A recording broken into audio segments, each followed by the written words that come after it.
0-4 as predicted from last week, and it's worst case scenario for Carlton. I don't think we could have expected it to be this bad coming into the season. It's a catastrophe, and anything from here on, I don't know if you really make a difference to our season. I think we're cooked. And yeah, I hardly really know what to say, to be honest, man. Other than the fact that Carlton's done a 10-year rebuild and they've built a list that is horrible and classless. Yeah. No, I'm starting to get in your territory anyway with North. The worst thing of it is I was going to come on the pod.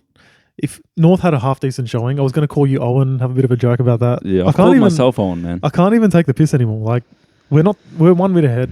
Like, maybe a fluky win, so it doesn't matter.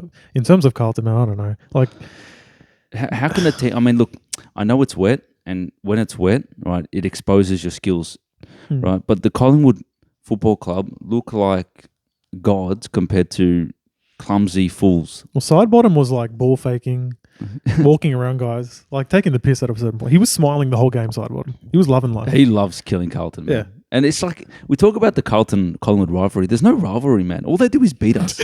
They've just beaten us for 20 years. My whole life, they've just beaten us. There's no rivalry, man. Man, do you realise you let Lockie Schultz get 10 coaches' votes? I know. That's it. That's probably the worst part. Carlton media is not bring up the fact that Lockie Schultz is best on. I don't know, man. Well, for me, I've got a question for you, right? So say you beat Richmond like you should have and stayed at 42 points, the margin you had over them. Yep. And then you proceed to lose the next three to Hawthorn, Collingwood. Who's the other one? Doggies. Yeah, Dogs. In what has been all three of them, not horrible, massive losses, like just clearly not the better side, right? So say you're 1-3. How much difference do you think you'll be feeling? A little bit different because the Tigers are just, one of the worst teams in the competition. And the matter of which, the thing about that Tigers, it's hard to talk about because that kind of set up the season because the whole dying in the second halves, that was kind of the pioneer of that, right? But it's really just, we thought that maybe that could be a fluke. It's a one-off. It's like a generational comeback victory. Well, clearly it's not because clearly there's a massive issue with Carlton. And, a bit talked about fitness. It's definitely not fitness. It's method. It's teams working us out. And teams have worked us out now since the middle half of last year. And the whole time under Voss, teams have been able to work us out because we haven't been able to have a consistent season. It's one of those ones where we have a couple of great games, we look amazing, and then suddenly we fall off a cliff. And whatever's happened, obviously the team is not good enough, but it just seems to be the rise and fall of Carlton. They flirt with a little bit of success. They give you something to make you think that they're going to get there, and then they absolutely fall on their face like crazy. And that's what they're doing now. And if something, I don't expect us to lose this week against West Coast because I just don't expect it. But if they do, oh my gosh, the chaos. To the point where I almost want it to happen. Well, the funny thing is, then you've got North on Good Friday. And I'm no longer confident about that anymore.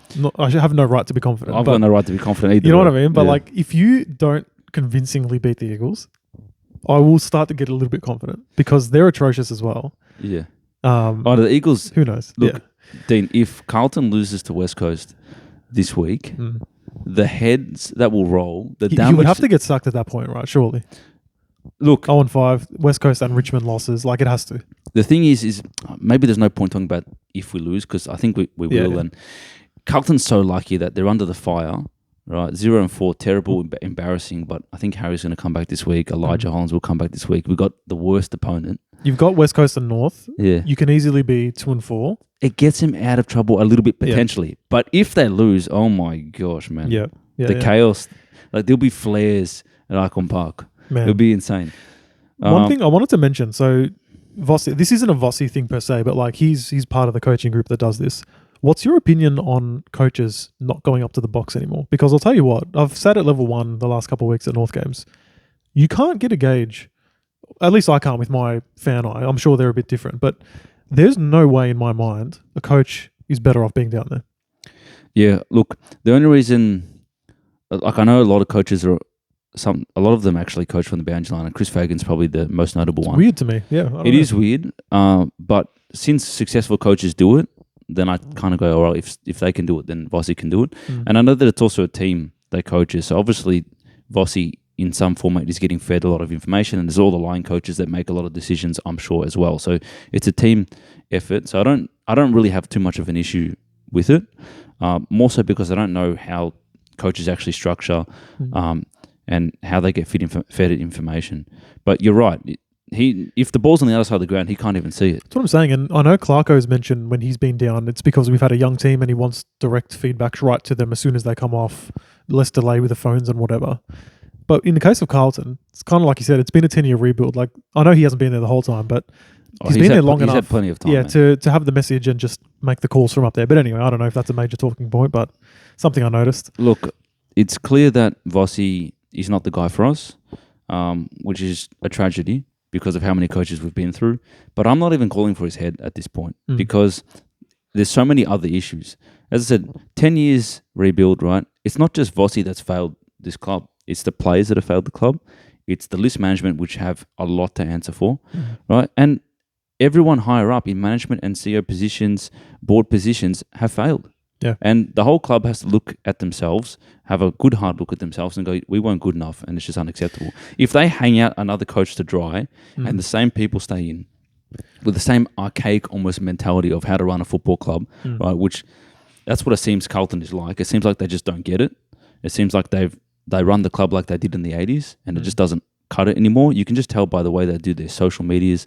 I think I didn't get the email myself, but apparently just before the game there was some board announcement that got emailed to the club. You know, just before the game, the Instagram did something about the partnerships that they have. Like shit, people don't care about. Yeah. It seems like Carlton does all this work to do everything other than play good football, and no one cares about it anymore. No one cares about the off-field stuff. No one cares about the brand partnerships, the money they make, the good initiatives they do on the game. All we want is for you to play good football. Yep. All I want is kick, ball. That's it. Just kick the ball, man. Like they've cared too much about development and all this other stuff. They don't talk about winning enough, man. And they've been a culture that have lost for my whole life. Like Cade Simpson, you know, a great player. I think he's got the biggest losing percentage of any player in history or something like that. Oh, really? Something along those lines. And you know who's currently got almost a worse percentage? Guess. Cripper. Oh, not Cripper. So what we're saying is these guys have done nothing but lose. And it just has to change eventually, man. Yeah. It just has to change. And we're staring down another mini rebuild with no first-round draft pick. And you look at the way, we haven't really talked about how they've even played the game. It's clearly Carlton was trying to take the game on a lot more. But they choose a game to take it on that's wet weather football. Yeah. And they just had no ability to be clean around the contest. And Collingwood just destroyed them, man. They made us look second rate. Yeah. And when you just can't win the ball there, you're trying to win it back and you're trying to transition it when it's wet and you just clearly don't have the skills. It just looks wrong. Especially when you've trained your system for years or in the off-season, if you've tweaked your system. For me, there's a few teams early on, like even Melbourne, that I appreciate it to an extent, but it seems like very basic coaching to be like, hey, we need a win. Now when you mark it off halfback, just handball it to someone running past you. Play a bit faster. It's like, I get that that's one of the things they can control is that's emphasised playing on a bit more, you know. Yep. But like you said, it's in the wet. You're playing Collingwood. You huffed and puffed. And then second half, it's a self-fulfilling prophecy at this point. Everyone didn't have the faith that you'd kick on. You maybe hoped as a Carlton fan, but everyone else is sort of watching like, what's the bet? They implode. And it happened again. Well, apparently Collingwood even talked about it at halftime. I'm sure they would have, man. Yeah. And the thing is it's infectious, man. Like I think McGovern, I read somewhere that he's like got the worst turnover percentage out of any player off the back half this year. He's just a turnover machine, right?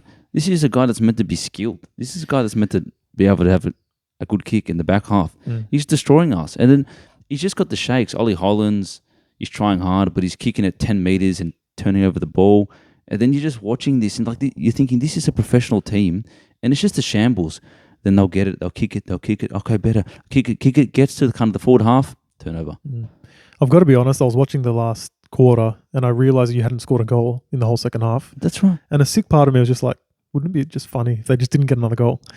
It is. And then you had funny. to ruin it. Yeah, but anyway. It is funny because if it's not funny, if you don't laugh, you cry type of vibe. Yeah. Just on Collingwood, I mean, I'm not really sure whether they're good or bad at the moment. I think they're solid. But yeah, they obviously have a class level that exceeds Carlton's. Just a shout out to like Darcy Cameron, who I read he is dominating the league with intercept marks in the competition by like, I think he's like 20 ahead of Gawn, who's the next person.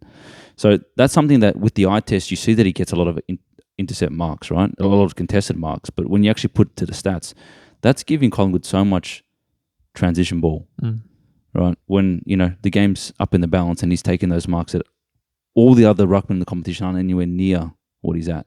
So that's pretty special. But yeah, other than that, shout out to all the Collingwood fans that absolutely dug it in. Trust them to just dig it in when Carlton's at the absolute lowest. You don't hear shit when it's like even, but when Carlton's absolutely pathetic, every second person has to Look, has to be laugh fair, at us. they'll give you a stick anyway. Yeah, regardless. There'll be a time in the future where I give it back. Don't worry. Yeah, you're still waiting. That's all right. Yeah, like in 30 years' time when I've got dementia. But yeah, no, I don't have too much else to add on the Pies, to be honest, other than I think they knew how the game was going to play out. They knew you'd huff and puff, and then just waited patiently to the second half. Like I said, Sidebottom was smiling the entire game. That sort of sums it up. Yeah. He knew. And the other thing is the scoreline flattered Carlton. It was close, but it wasn't even remotely close in the second half. Well, my check hit 0 goals 3, and some of them were pretty bad behind. Yeah, I think just the terrible conditions, it was gross game to watch, to be honest. Yep. Kind of allowed Carlton to kind of stay in it.